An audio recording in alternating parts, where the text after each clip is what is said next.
in a way, it's obvious to the world that this was written by ChatGPT or by an AI, fine. If you're trying to use it to then palm it off as your own work, that's when I think you're going to get in trouble. Welcome to episode 2, where we, the Brew Digital team, choose some key marketing topics to chat about for about 5 minutes each. This month, we're chatting LionessesDownUnder, we're chatting X, we're talking AI, we're talking campaign must-haves, and we're also going to look at macro versus micro influencers. I'm Hayden, and this is the Marketers of the Universe podcast.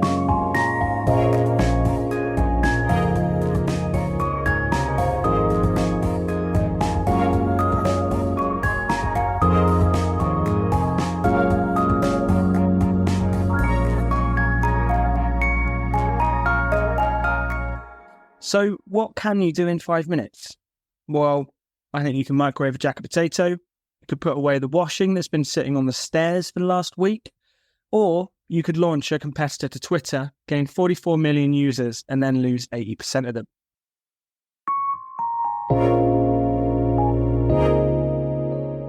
Now, in the last episode, we spoke about threads.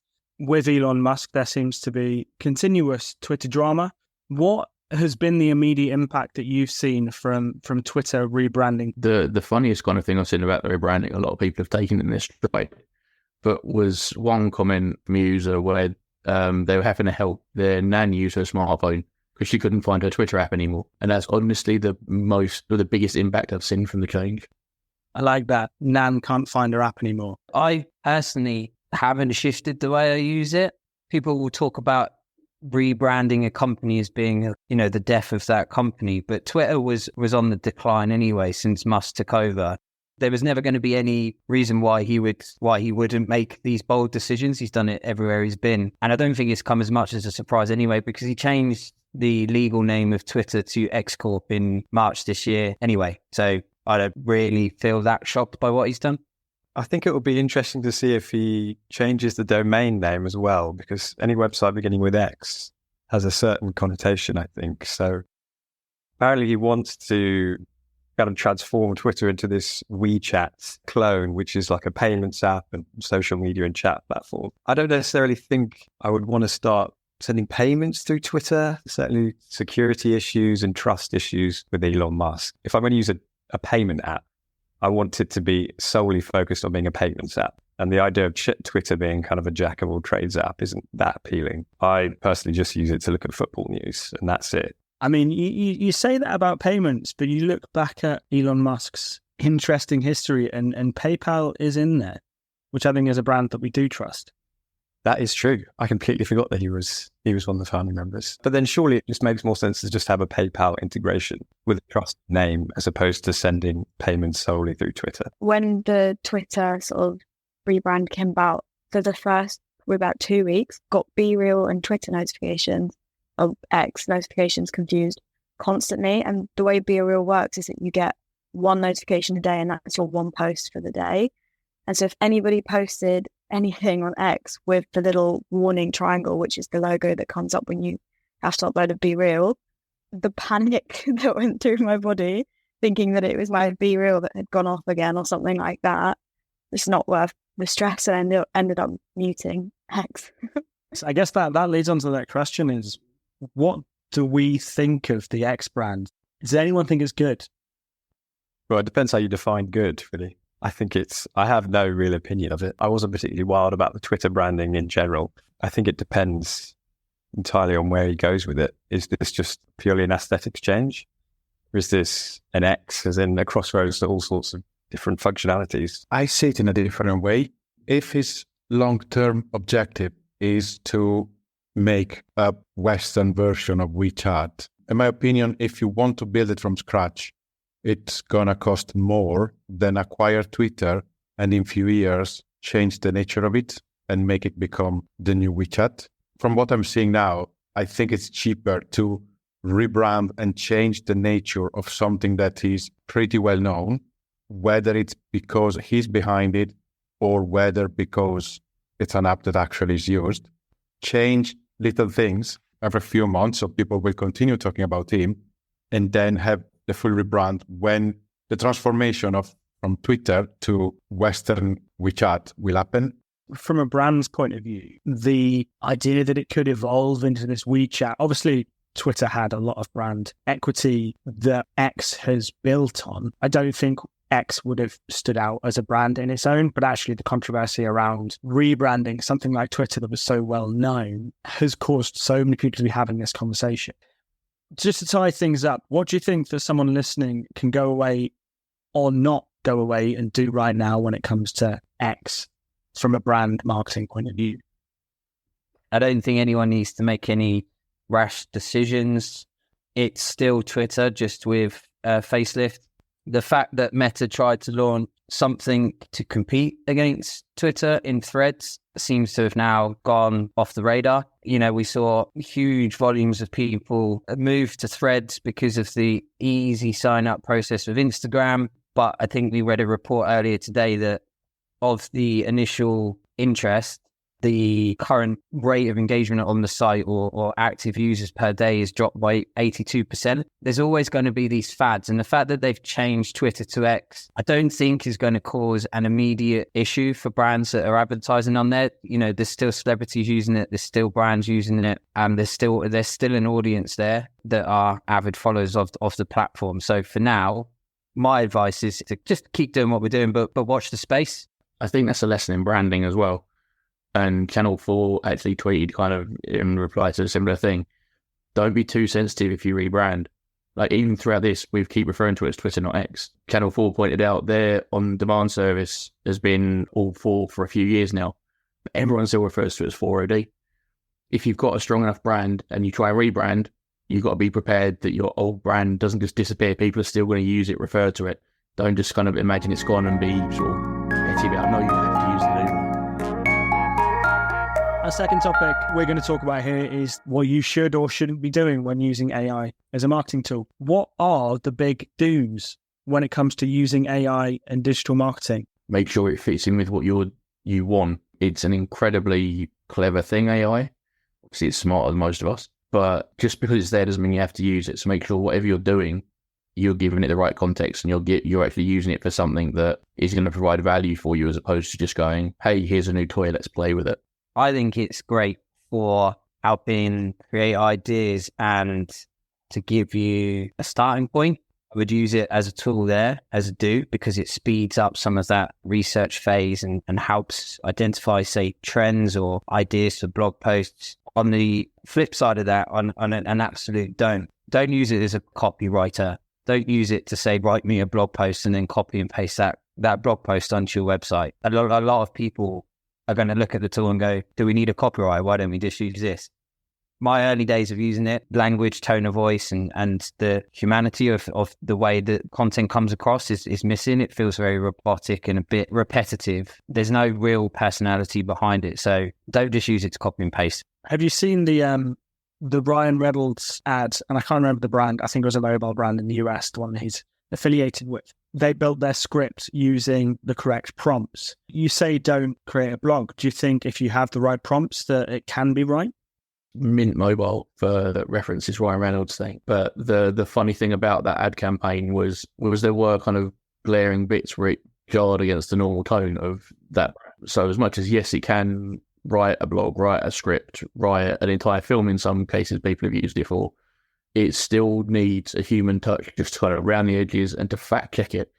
The number of errors still coming out of ChatGPT is staggering. Even simple things like I use it to write some Google formulas. It would give you results which are factually wrong. They didn't work. You do have to make sure you're keeping a close eye on it as well, not just taking everything it says as right. They made it very clear that it was written by AI. I think that's the key point. If you use it in a way, it's obvious to the world that this was written by ChatGPT or by an AI, fine. If you're trying to use it to then palm it off as your own work, that's when I think you're going to get in trouble. Especially with Google's next generation tools, they're already saying they're looking as part of the search rankings to spot stuff that is AI generated. So even if you're kind of veering towards using some of that content, it might be that you end up getting penalized in the future. Yeah, I think one interesting use case I've seen is academically, someone I know used it to pull together an academic research piece. And it was fascinating. To the untrained eye, it looked exactly what you'd expect an essay to look like. But when you dug into what those references were, AI just made them up. What other don'ts do you think there are that need to be taken into consideration when using AI? Don't expect whatever you put in first time to output what you want. Unless you're like a trained prompt engineer, which is already becoming a thing, expect to iterate. So you might give it a prompt, ask it to do something, and then go, okay, and ask it to make a change. And don't expect that first draft to be exactly what you want. You're going to need to teach the engine what it is you're looking for. The way I'm using it, it's not to substitute my work. It's just to speed it up. As the example we were saying before, I think unless you are a prompt generator, I don't remember what's the job title that Mark mentioned, you should be worried about what you ask. If I know already what I want, I can ask for, headlines, descriptions, or landing pages analysis. But because I know the results, I know that it works very well in every language. I tested in Italian, French, English, and I've seen that actually the translation provided with AI are way better than a normal Google Translate. But again, it can help to speed up work, but it cannot substitute yet because it's limited. Whenever I have big workload, I can just get things speed up for normal paid media tasks. I think just kind of piggyback from what I guess Mark and Michael said as well, don't just use it and then assume they give you the right answer. At least on my end, in terms of just the social side, like making copies and all, I usually include the specific thing I want, include a reference, include a joke or something like that, and kind of try to tweak it as much as we can. If I already make a one social media copy and I'm supposed to make another 3 more for the follow-up post, it's going to take so much time to just keep thinking how to rephrase it. So if I could just use the one that I made and just kind of use the AI to kind of speed up a bit in terms of rephrase it and just kind of get the different options of it, I think that's the best way to use it. So I've been learning HTML. I found it quite useful to just sort of spell check it for me. Every now and then I'll just miss out a dash or a bracket, and it will drive me a bit nuts trying to figure out what I've missed and where. And so if I pop it into AI, sometimes it will come back with what's wrong and where and highlight it for me rather than me sitting at my desk for ages trying to find out where I went wrong. Mm-hmm. I like that use case. I've not seen that done before. What can someone who's listening today go away and start doing immediately to help them improve how they're working in digital marketing? Use it as a supportive tool. Whatever data, content generated by AI, it must be analyzed by us just to make more informed decisions and not to over-rely on them. On AI. That's practically the other thing is the input as well as the output. A lot of the AI tools are obviously public use, things like ChatGPT is all on public servers. So as much as we talk about the output, we have to be careful with the input as well. They can be seen by other people. So we have to make sure not to use any kind of confidential information in there because it can produce wonderful things, but we don't necessarily want to share everything that we're having it produce. That's a future GDPR that will probably be brought in at some point. Chat GDPR, the horror. I love that. It's not funny, it's terrifying.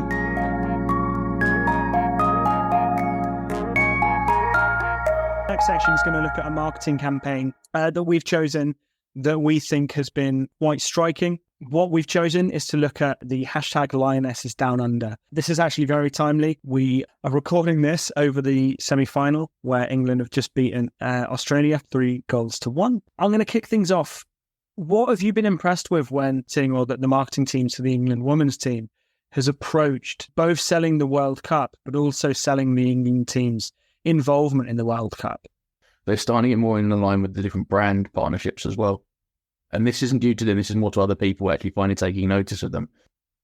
So where before there was the England men's team and that was it and blah, blah, blah. The women's team is becoming much more recognised, obviously primarily off the back of their Euro success last year, which was a really good result. But the interest that's garnered and I think the Women's Super League booking engine for all of the teams broke not long after the Euro final because it's the absolute surge in interest.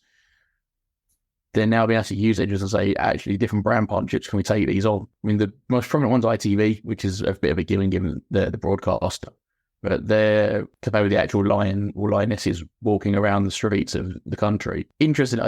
All of those are CGI. Some of those are real lions in front of green screen, apparently. I didn't know that. But yeah, the opportunities now are a lot broader for them.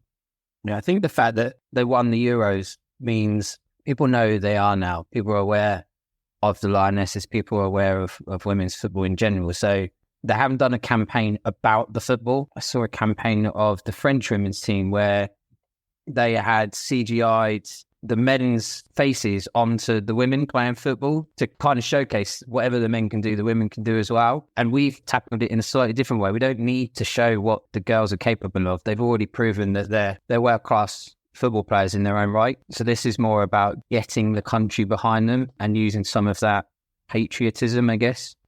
I think it's been interesting seeing so many more of the club football teams as well start involving the women's teams into things like kit launches. You know, you look at the M&S partnership that's been a big thing with the men's team for a long time. So I think that's been quite impactful.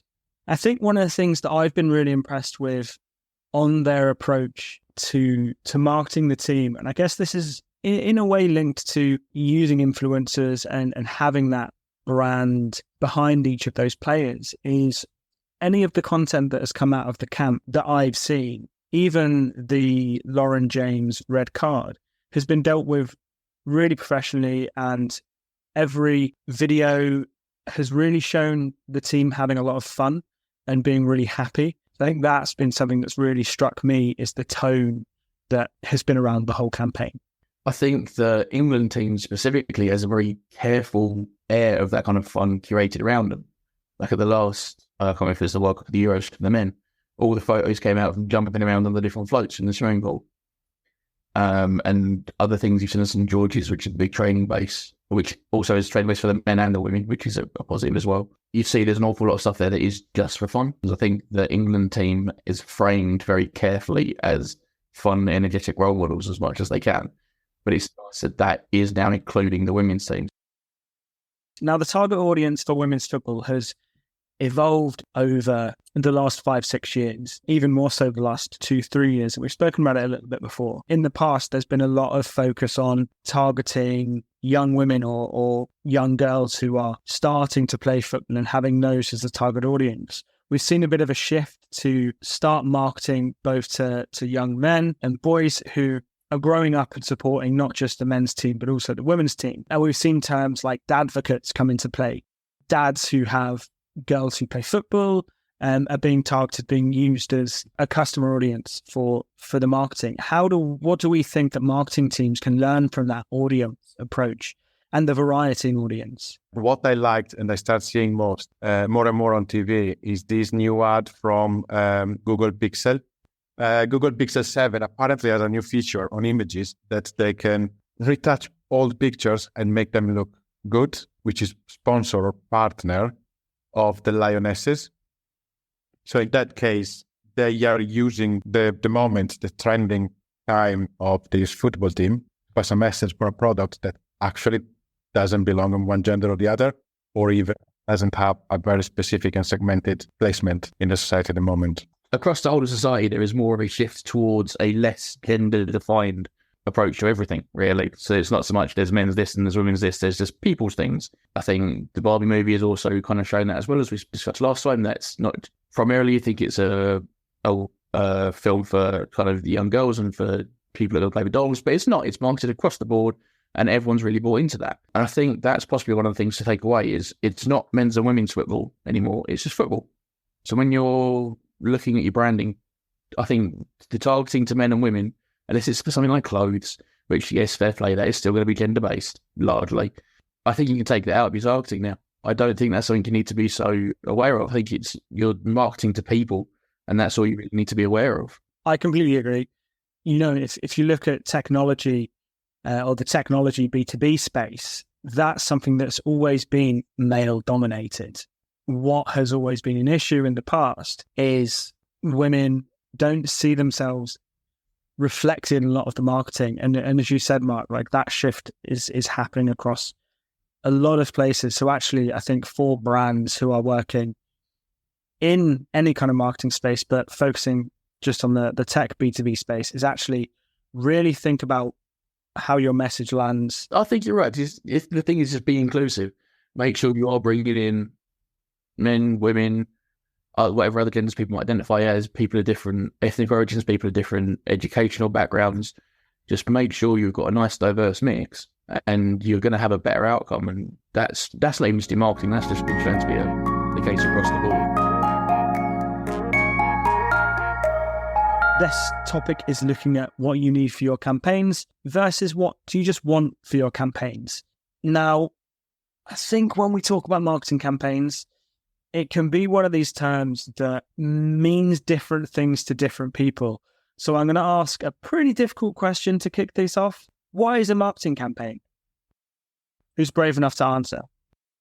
The old definition, I remember, said it was any marketing is just an attempt to hold people's attention long enough to make them purchase. It's not phrased quite as nicely as that, but it's basically it. So any marketing campaign is just anything we put together across whatever media to try and persuade someone to do something that we want them to do. There's a really broad brush thing. I can refer back to the Google definition of marketing. Go on, what's the Google definition of a marketing campaign? The activity or business of promoting and selling products or services, including market research and advertising. So I think Mark essentially was bang on with his slightly abstract. Yeah, I think we should refer back to that one. We now know what the most SEOable answer of what a marketing campaign is. Okay, and when we're looking at a marketing campaign, what are the things that we 100% need? We can't do without them. I would say an achievable goal, 100%. How many people enter into doing a marketing campaign without actually knowing what the end result is? I've seen it time and time again, and then trying to understand whether or not that campaign was successful or not. If you go into it not knowing what you're measuring or what you're trying to achieve, then how do you know whether it's worth repeating or not? In an ideal world, I would agree with Rich. That would be perfect. What I've experienced now, every one of us, is if you have loads and loads of budget, you can do miracles. If we think at one of the most recent campaign, I don't want to mention it, but it's Pink, having basically a limited budget, even if the product is not so good as we discussed, you can achieve all the results you want. If the huge budget is not available, then I agree with Rich. Then you need set objectives and targets. I mean, any goal you're setting, you should use the SMART framework. So it's specific, measurable, attainable, relevant, and time-bound. As Rick said, there's kind of the attainable or the achievable is kind of the main thing. But for Michele, if you're down unlimited budget, it still has to be measurable. It was still time-bound, and the objective was just to get X number of people through the gates at the cinema. I imagine they'll have a target on the revenue for that. Nice. Thank you, Mark. And what do we think are some of those things when it comes to campaigns that are really nice to have, but actually we shouldn't get too caught up on them? We can do it without them. One aspect is definitely the creative side. I think it's very appealing for brands to have this kind of high production, edited into the ground videos that are a minute long that look fantastic, but in reality, on Facebook, certainly, or even LinkedIn, customers are only really going to be watching on average 3 to 4 seconds of that creative. So these kind of things are unnecessary. This is why you see, movie trailers on YouTube where within the first 5 seconds, they're summarizing the entire trailer. And then they just show you the title purely because they need to get that messaging in the first 5 seconds. So I think the shorter, the better. And if you can cram as much info as you can into the kind of the first 5 seconds, that's the most important bit. Yeah, I think that's really impactful. I think as well, we talk about that high budget gloss finish on some video campaigns. I think brands sometimes forget, and brand and marketers sometimes forget that the context of where that video is going to be. So actually, it doesn't have to be the most polished thing in the world. Actually, sometimes there is a real benefit to having something that's been recorded on the smartphone and edited nicely, especially when you look at the likes of TikToks and Snapchat and the content that people are consuming on stories and reels or whatever. They're really short, they're punchy, they're not high highly polished pieces of content. And I think it's really about being authentic in the space. Yeah, I just kind of want to add a little bit on what you and Ross mentioned. Yeah, it's always nice to have like a really nice product, like or nice creative assets and all to publish. But I think one thing that people forget is it's more of a need actually. You need to know what the content is actually for, like who actually you can reach out with your content. Like, it's no matter how nice your video, no matter how much money you spend on it, no matter how much money you boost, but if the content is not something that's going to be useful to your target audience, it's not something they can relate to, then how is it going to do anything?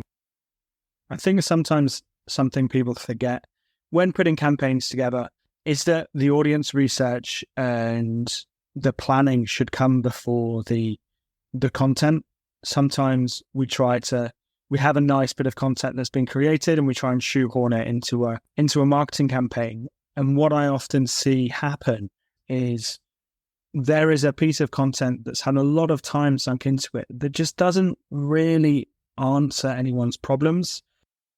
If anyone can take away a little bit of information from this section, asking yourself the question, whenever you put any kind of content, is who cares?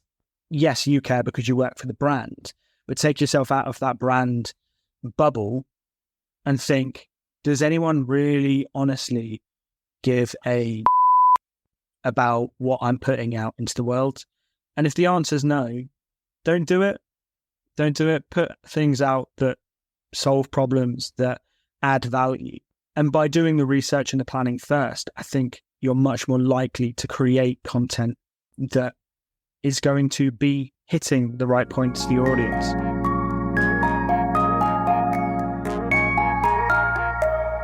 Okay, and on to our last topic for today.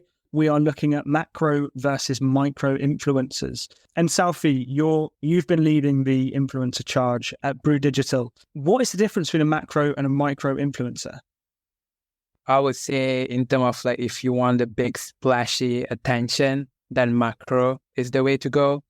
But if you want something more of like a specific kind of action, then the micro will work better.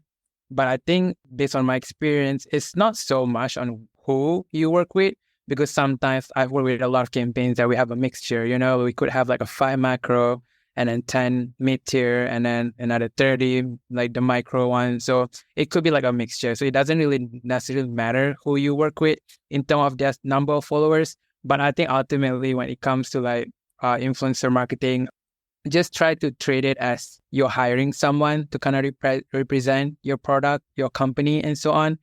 Think of it as if you are hiring a new team member. Like, do you want to work with this person? Do they represent what you are doing, and so on? So yeah, before you even think like micro, just kind of understand your brand and also understand like who you are targeting.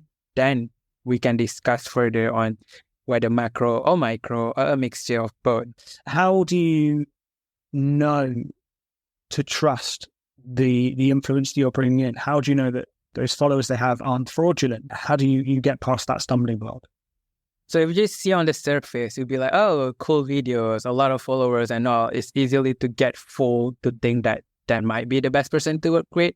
That's why I think in our process, we're always going to ask for their previous work to just kind of get reference. Who are the previous clients that they work with and see the result? Is it good? Is it bad? If all the previous company they work with, the result are not so good, that's pretty telling in the first place, like maybe all of those are just fake numbers. So when it comes to the influencers, if they have a managers or maybe they manage themselves, see in terms of how they share their rates, share their previous work, they have a media kit and so on, how timely they can discuss or jump in a call and kind of discuss further what they can do and all. Can they like talk with us and just have this really good communication and give honest feedback?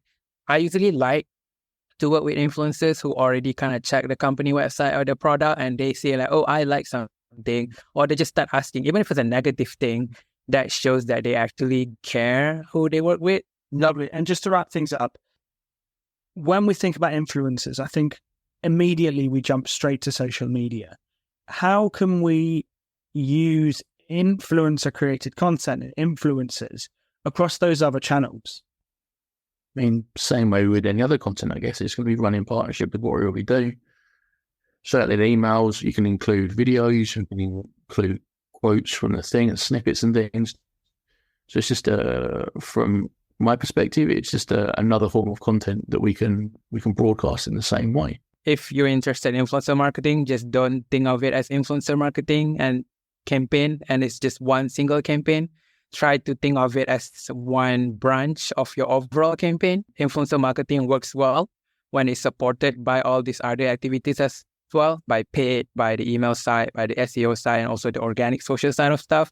So don't always think like, oh, I want to do influencer marketing and yeah, that's my only campaign. Try to make sure it's just one of the parts. Never ever assume influencer marketing can do all that. It will create awareness and also generate sales all at once.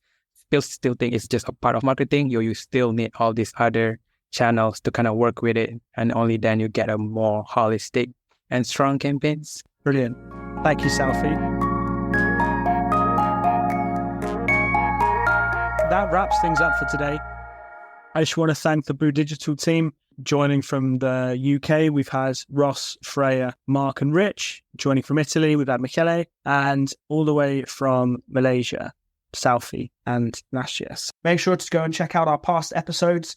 Subscribe on whatever platform you use to listen to your podcasts. And we'll see you on the next one. I've been Hayden, and this has been the Marketers of the Universe podcast.